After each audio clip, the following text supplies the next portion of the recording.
Today we will be doing a brake sensor replacement on an RS5. The only tool you will need will be a T10 Torx and your new brake sensor.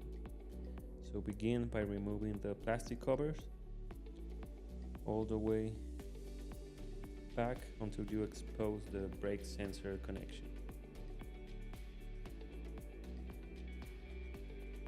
So about here, then you just pull apart the connection.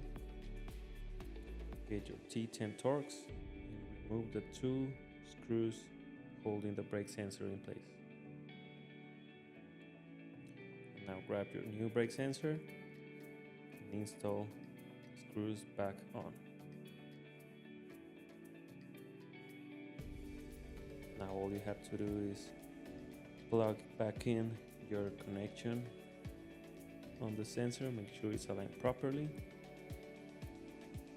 Finally, wrap your wires with your plastic cover. That's it.